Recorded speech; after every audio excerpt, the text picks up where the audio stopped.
everybody? It's your boy Real back with another review, man. This is Mayans M.C. Season 5, Episode 6, and I don't want to hear shit because I know I'm late. Okay? I'm late, I get it. Alright, but you did get an overtime. You're probably going to get another one from the hot takes that y'all going to be dropping in these comments from this last episode. So, what we're going to do first, we're going to start small to the big thing because this episode was kind of like wrapping up those little storylines that surrounded all these seasons. The kinds that was just kind of left off, and it opens the door to like maybe a new one that I don't need open, i.e., Sophia. Ma, we get it. Your daughter's dead. I could give a fuck about your Kurt Cobain looking husband. I mean, baby daddy. Like, what do y'all have to do anything? We got bigger fish to fry. But anyway, okay, first and foremost, let's do Emily.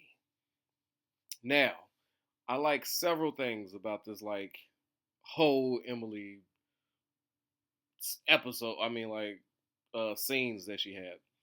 I like that she has somebody to talk to. Right? It just her being able to speak to somebody serves her a purpose here. So salute to her for having a fucking bodyguard she can like fuck with at some degree. Right? Not quite the Whitney and Kevin Costner type thing, right? Not that bodyguard. That was a love there. Okay, this bodyguard is more so I really like him because he's kind of like her reality check. Like, Ma, yeah, you depressed. Okay, we get it. We've been getting it for a long time. Several episodes. You're down in the dumps. Okay, let's bring some life to you. Here's a gun. Let's shoot some shit. Let's shoot some shit. Now, what I like about his whole exposing her for he was when he told her like, I just want to let you know, I knew you were leaving. I saw the car. Glad you didn't do that. You know what I'm saying? Because I don't think you'll survive a second bath attempt. So good job on you. And while they're getting buddy buddy, so she thinks, because Emily is that manipulator. If she finds an opening, she's like, how can I expose this man? Like, that's all she does. Her superpowers are only working on what she believes is like feeble-minded men. Like, oh, he does he kind of like me? Does he kind of fuck with me? Let's see how far I can push it immediately. And in his reaction, he's like, when she's like, well, would you have let me go? He's like, it ain't on me. He wouldn't let you leave. My boss. So shut it down. So I love that. It didn't even give y'all a chance to. If your hot take is the bodyguard going to save her, break her? No, he answered that question for everybody. I love that he did it. Nothing to speculate over. My man is like, look, I'm here to do a job. You were so depressing. Like, you were so depressed that you made me depressed. And my job is hard enough. So if I could deal with a semi functioning, like, thing to deal with. Like if I have to babysit a woman, at least she could be worth a damn. So brought her into the existence. It also adds this like weird thing of a crystal ball to get kidnapped. Like I'm not understanding. Well, I understand the lady's motive. Okay, you took my son, I want to take yours. Dark. It's Mayans. So it gets dark. I get it. Son for son. Sangre por sangre. Right? Did I just say that? Blood for blood? Is my Spanish on point? Stop fucking with me. Is my Spanish on point? I feel like I hit that. But anyway, I get that lady's motivation to want to steal her son. Like I said, it's pretty dark, but okay. Now, what I don't get is Emily's like not sharing. Like, why is she not? She just is on talking basis with the bodyguard. Like, why didn't she share that vital information? Like, oh, when he was lost at the park and you saw the lady try to abscond with your fucking son. Why didn't you say, hey, find her, little old white lady, white hair, moves clearly like a shinobi. Like that lady is, I don't know. She moves pretty quick for an elderly woman. That's all I'm saying. Like she was there with the kid. Emily sees her. She grabs the kid. The lady fucking disappears. Not even with a puff of smoke. Not even a fucking distractionary tactic. She was just like, first I'm here, now I'm gone. And now this old lady has like piqued my interest. Like fuck all the shooting, because I know what you're gonna speculate. She's learning how to shoot. Who the fuck is she going to shoot? That should be your only question. That's the only one I got. And I think that Emily will serve a purpose now that she's getting her aim right. Now we know she's being taught how to shoot. She's probably got a reason to practice. She's probably conjured up some fucking idea like, oh, I know how to, brandish and shoot a weapon. Like, she got nothing but practice time. She's got nothing else to do.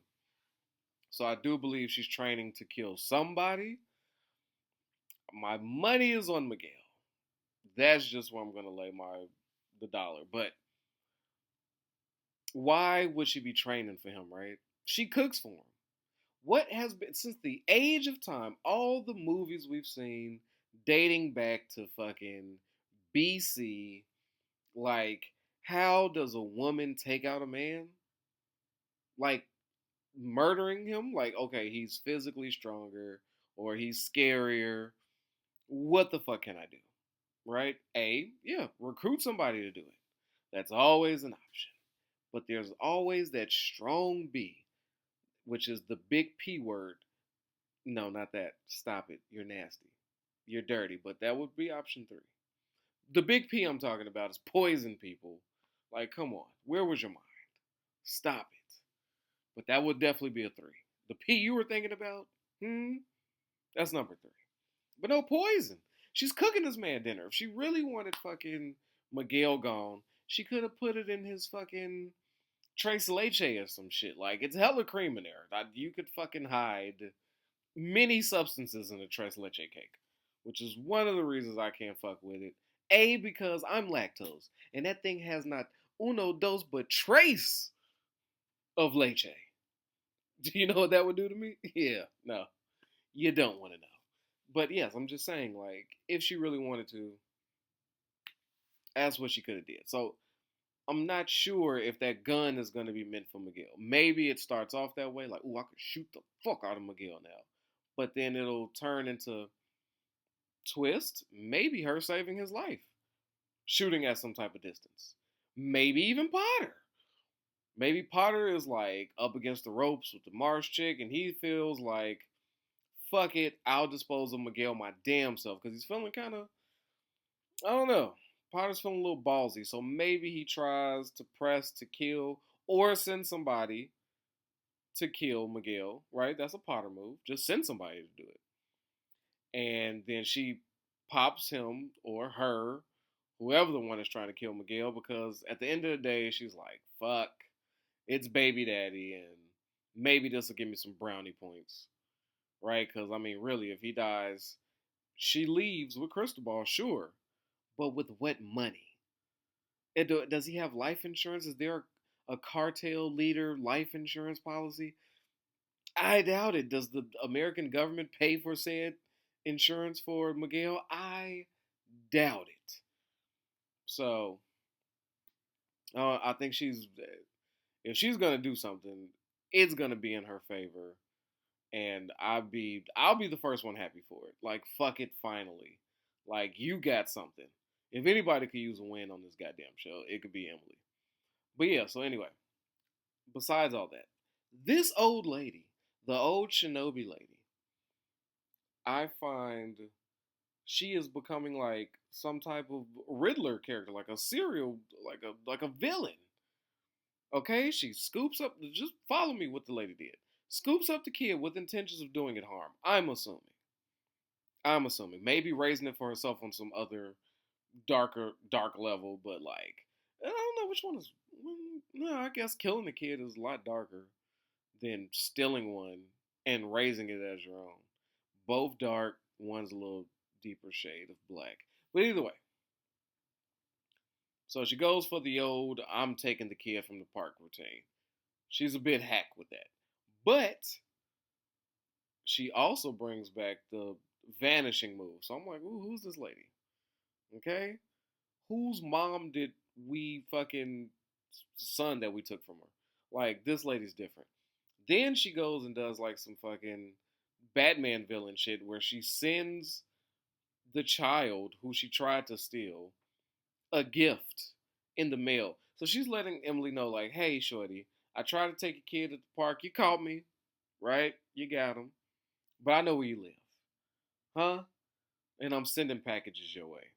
I'm coming for him. So that's fucking bold. And Emily still sitting there, not opening her fucking mouth to inform the dude she's now getting cool with.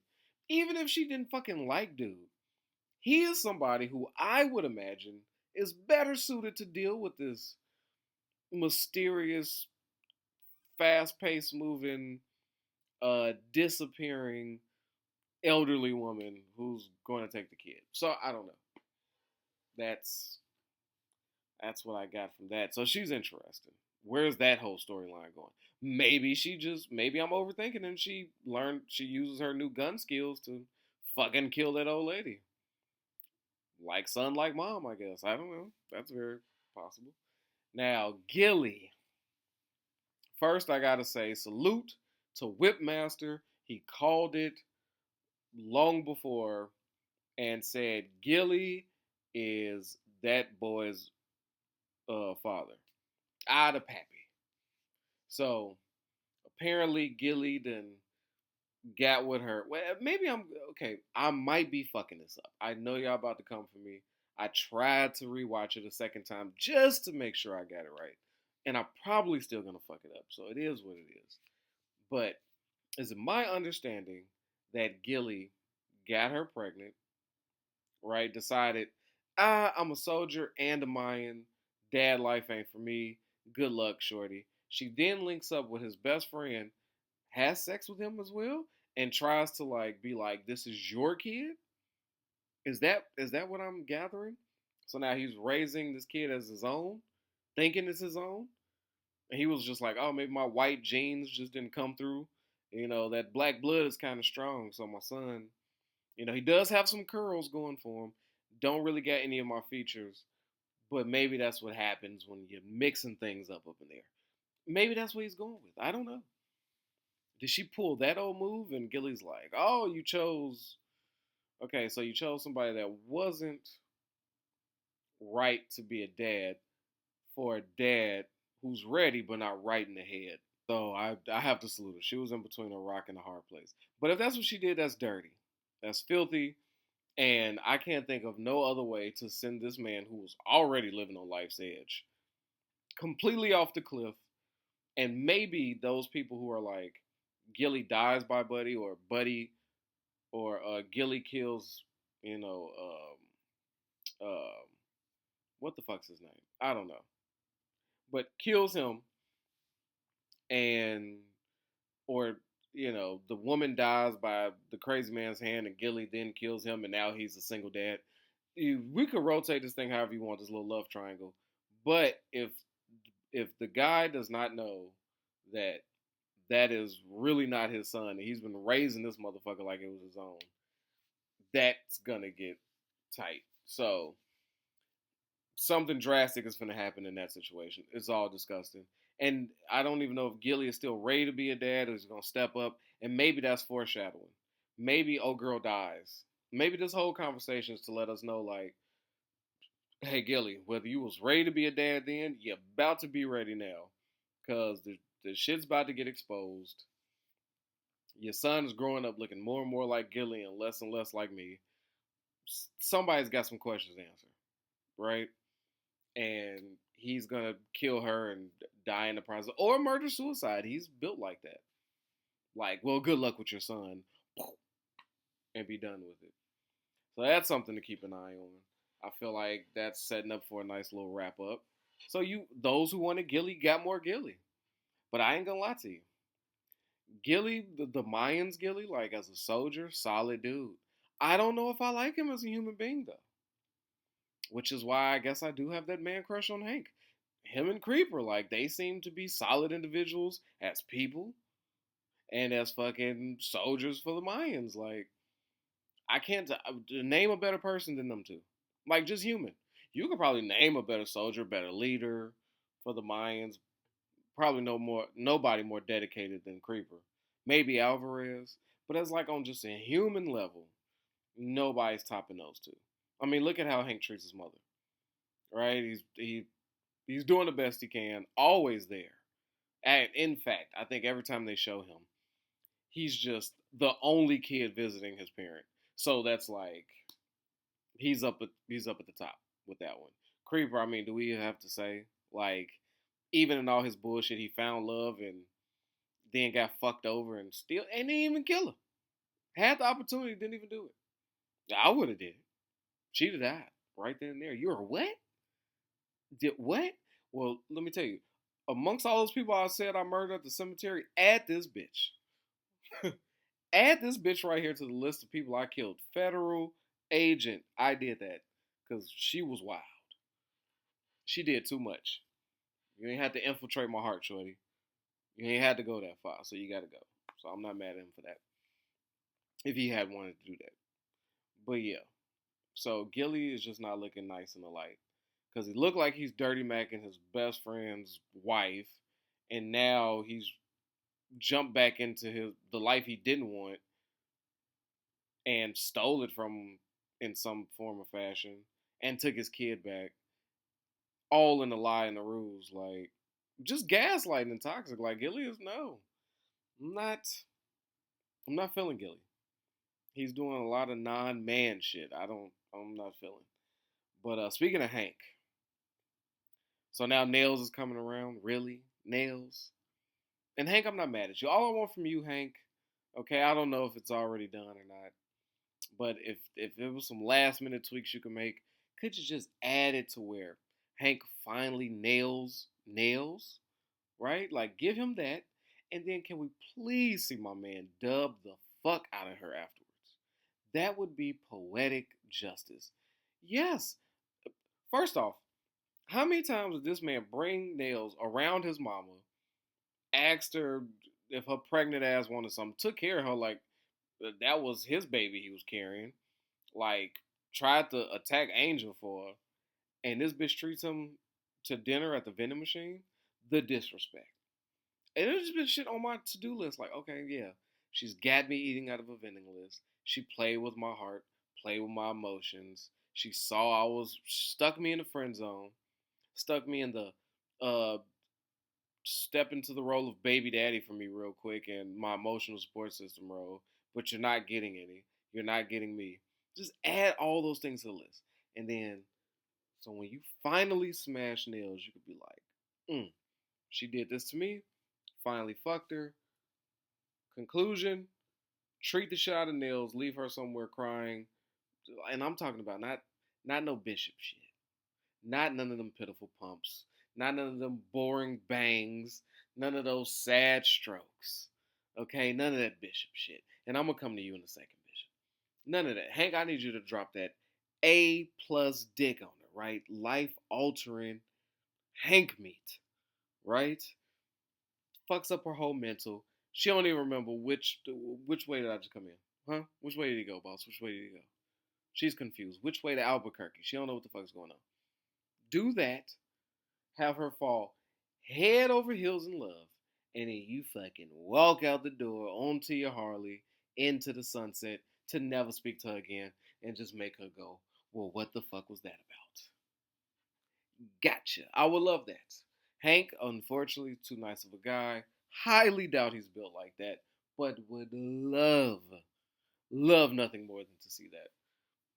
And maybe I'm a piece of shit, but it is what it is. Are we just gonna let Nails do it? Seriously? Like, come on. Let's be adults here, right? Consequences, right? Consequences. That's accountability. You put this on yourself, Nails. Could have had a good man. Now you're getting this. Speaking of old Bishop, I'm gonna keep this one short and sweet. I don't know what the fuck he's doing, right? And the abuelita, huh? The fine one, she's a fucking liar.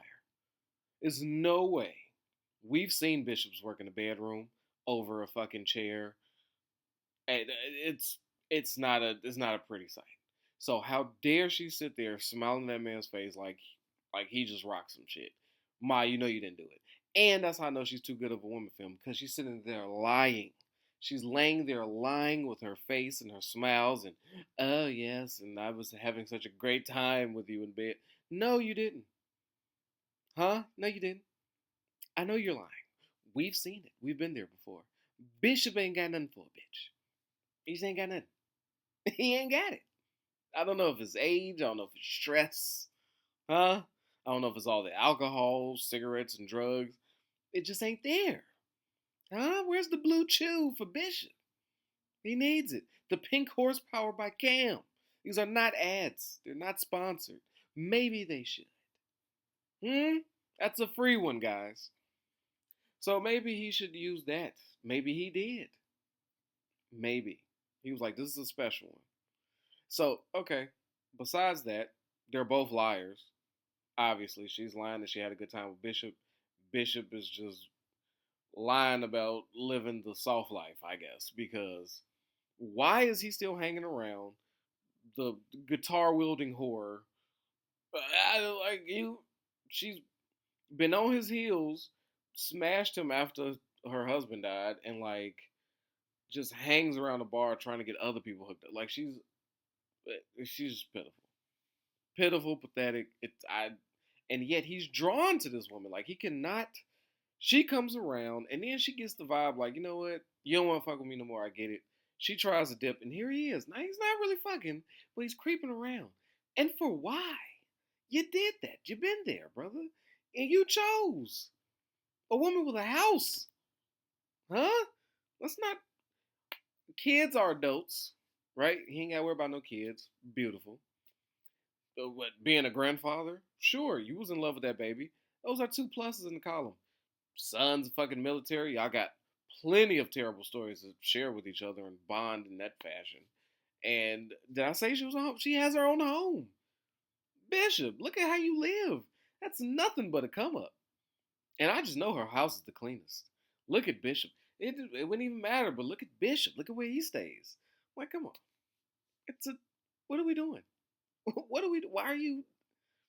Why are you even flirting with short? Like, I don't get it. Things I just don't get. Like, why? And oh, did we touch everybody? Right? We did Emily. Oh, here we go. Reyes brothers. Yes. Let's get into the meat of this episode. I loved nothing more than Angel being a little bitch. Right? Loved it. Scared from start to finish. Get in the car, Angel. And then Angel tries to grab his son for protection. Like, look at your nephew, though. Your nephew. And Easy's like, put the fucking baby down. Get the fuck to the car. I was like, ooh, there we go. Now he's shook. Goes to the car. Now he wants to reminisce with his brother. I loved it. He tried every attempt to try to like, man, we're bros, man. Don't do this. Where are we going? Shut the fuck up, Angel. Just ride. Like, I don't want to do that. He's looking like fucking, like Pesci and them when he's in the car, like, headed to some places. A whole time there's a whack coming. Dude don't know about it, so they get him to the basement. But no, actually, it's like a Lefty from Donnie Brasco. That's kind of what it was like. Like, oh shit, they're about to whack me. So let me put my suit on. Let me kiss my wife. Tell her, yeah, I'll see you later, and just go. But the difference between those two, the similarities are they both assumed they were gonna die. Both did get in the car with the assumption to be killed. One just did it way more player, way more cool, way more like, fuck it, I know the rules, let's do this. Whereas Angel was a little bitch the whole time, the whole ride. All the way up to the door where he's dropping tears like, Mommy would want us to be brothers if she would want us to hurt each other. Like, what, nigga? Open the door. Huh? Open the door.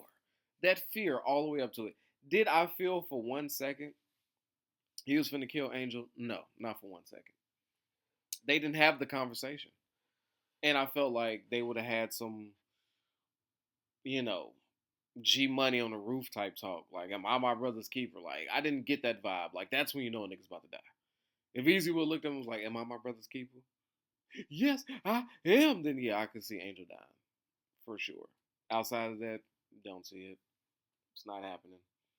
And well, I love the idea of when Easy asks him, "Do you trust me?" And Angel's like, "No, fuck no, no, I don't trust you." And then he's like, "That's the fucking problem." That right there. Now open the fucking door, you idiot. Right? And who's on the other side of that door? I didn't know what was going on, but I knew Angel wasn't getting killed. Good old Happy. And I gotta say, for a man who put in a lot of work over in Sons of Anarchy in that world, and to make a nice ass appearance in this one, he was very welcomed in Mayans. He went out the best way I think possible. A lot of y'all didn't like it. A lot of y'all was like, "Oh wow, they just brought Happy here to kill him." I'm like, let's be honest. Happy has tattooed smiley faces of every one of his victims on his body, and he has a lot of them. What fucking ending were you looking for? You looking for some brave, I'm gonna shoot it out in the street, catch a bullet, and die slowly with the music playing? Is that a happy death? I mean, be real with yourself. Those of you complaining, really be real with yourself. What death suited Happy? Let's not be crazy here. He had to die. I'm not just talking about from Mayans. I'm talking about from his entire murdering career. A man who lives like that, 9 times out of 10 dies like that. If not, the other 10, the other one, in prison. Maybe shanked to death or something. But it's a death was coming for Happy. So what did you want? Like, for real. It was the best. At least they gave him one of the best fuck you deaths I've seen in a very long time. I mean, talking shit for about fucking time. Hmm? Took you little bitches long enough. I killed your mama. It couldn't be me.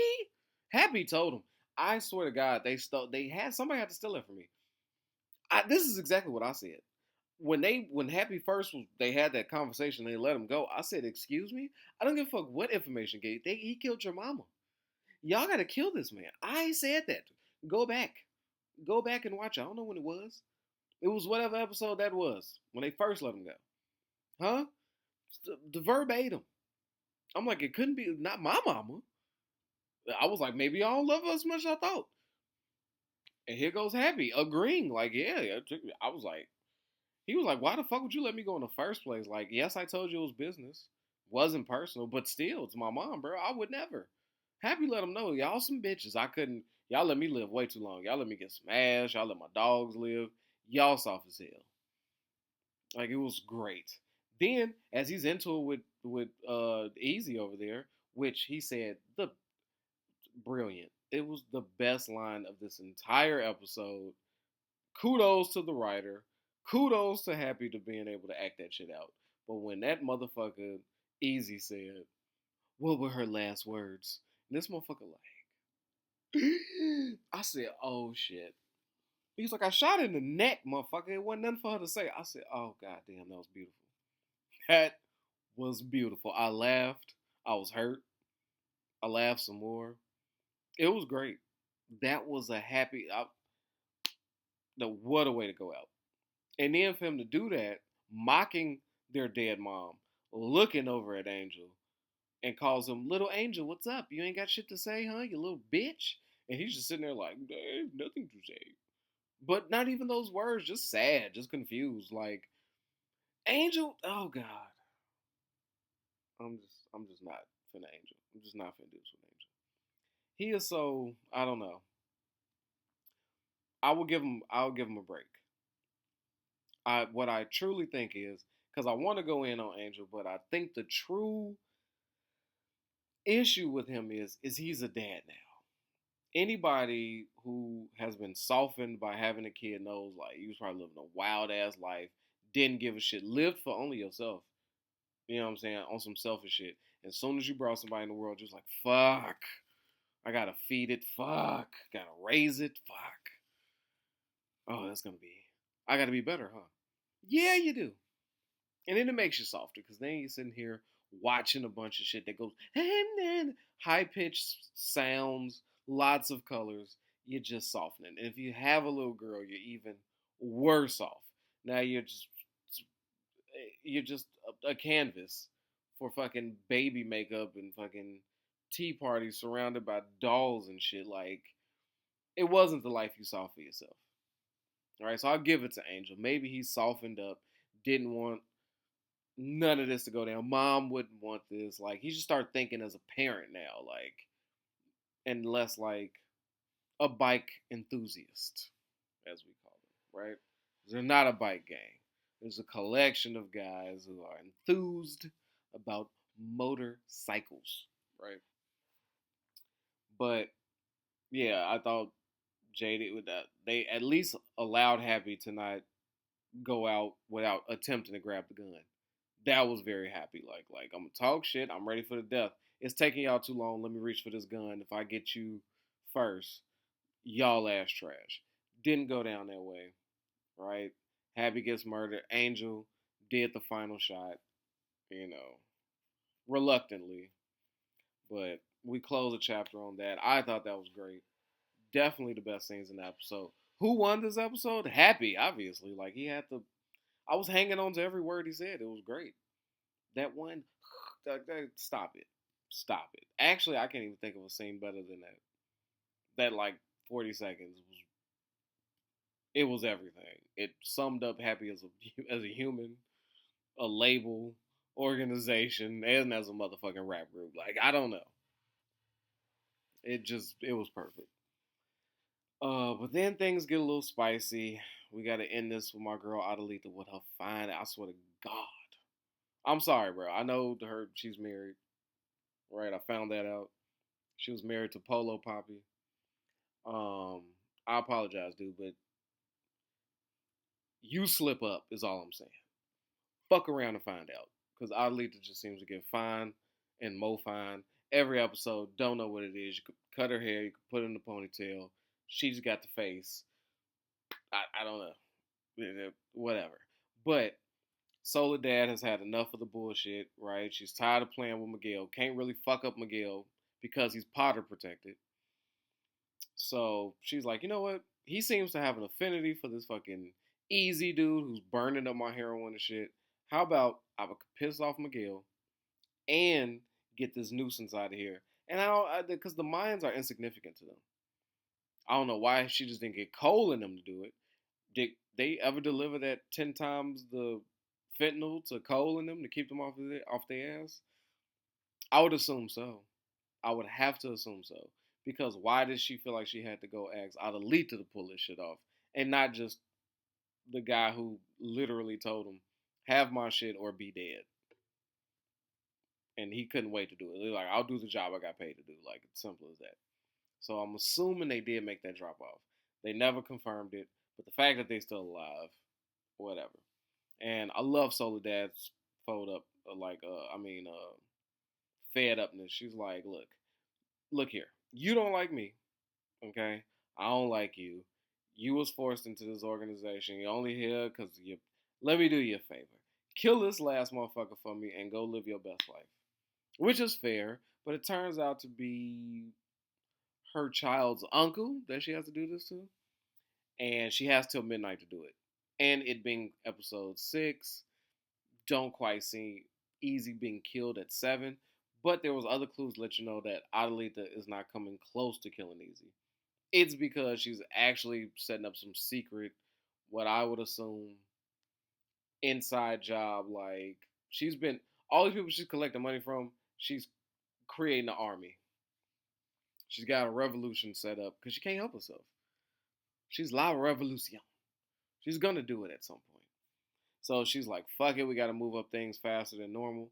And what's faster than by midnight? Because but Soledad didn't say like, oh, if you don't do it by midnight, I'll murder. Did she say that? I don't know, maybe. Either way, we know she's not gonna go through with it. And her and Pop's joking about, you remember that time I almost killed you? That crazy, right? And he's like, yeah. And then she left out, and you just saw his face change, like, You saw Felipe go like, "What the fuck? That is the weirdest bonding moment. Like, this is a nasty family. Like, that's how they bond over how you remember the time you almost shot the shit out of me, but you came up with a good story, so I let you live. That was crazy. I love you though. That's a little wild. I ain't gonna lie to you. But no, I don't see her killing him. I see whatever plan that she's trying to enact start up a lot sooner than usual, and she'll probably be the one that takes up the cartel. I mean, I don't know how big of a hot take that is. That just kind of seems like what needs to happen. Next episode, though, I need Isaac, I need Potter, and I don't need Sophia. That's what I don't need. Just, we're good on you, Ma. You came, you served a purpose, you killed some people, you protected Easy. You know, you devastated us all by talking about your dead daughter and killing the dog. You've done enough. You can sit this one out. Just whatever. Like, for real. You are no Tara. You are no Gemma. You ain't no Gabby, if we could be honest. Huh? She ain't no Gabby. So, there's that. But yeah, I really enjoyed this episode. I'm not gonna lie. I mean, and everybody, and I see the comments like, oh, don't it feel like they're speeding up and they're just rushing? It's the last fucking season. It's no more after this. What the fuck are you? You know what? I'm not even gonna talk to you. You're dumb. I'm sorry. It just is what it is. If you're like, they're rushing things, motherfucker, do you know how many storylines it was? And it's the final season. Yeah, they're gonna rush a little bit. Am I the only one that? Have you never had a paper due the next day and you're like, fuck, I got 4 paragraphs left to go. You know what? It's got to be done in the morning. I'm just going to jot down some bullshit. I'm going to tie these up. I'm going to make it look as good as possible. Fuck it. It's called self-editing. Okay, I wanted to do this. We can't. Don't have the time. Cut it. Have this thing. Let's get to the meat of it. Don't you want the main shit anyway? It's just not going to be happy. I'm not going to sit here and do this with you. And I don't care what you got to say. You get in the comments like, oh, fuck you, real. It doesn't matter. It should still be done in the way you write it. You do it. I'll watch it. And then let me review your shit. Matter of fact, you write it out. I'll read it out here. Whoever you are. I'm not talking to no individual. Whoever the fuck you are. You can do it better. Wrap up these storylines in the speed in which you feel like is working best in 10 episodes. You email it to me. Go ahead. I'll read that shit out. And I'll review that. See how that works out. See if your shit don't feel a little rushed. Tell me how you tie this thing up where it doesn't feel rushed. Like, the countdown is on, people. Just enjoy the fucking ride. You made it this long. Trust the process. Fucking, I don't know what to tell you, man. Except protect your health, yourself, your wealth, man. Boy, Rella's out of here. Peace. Yo, I know I don't need no introduction, but y'all know who it is, man. It's your boy, Hollywood Real. And I appreciate you for sliding through and watching these videos. But you know what I need from you? All right, if you ain't already, I need you to like this and subscribe this, man. We at 1,000 trying to get to 2, all right? Push it for your boy. Get them algorithms up. So when it come to that subscribe button,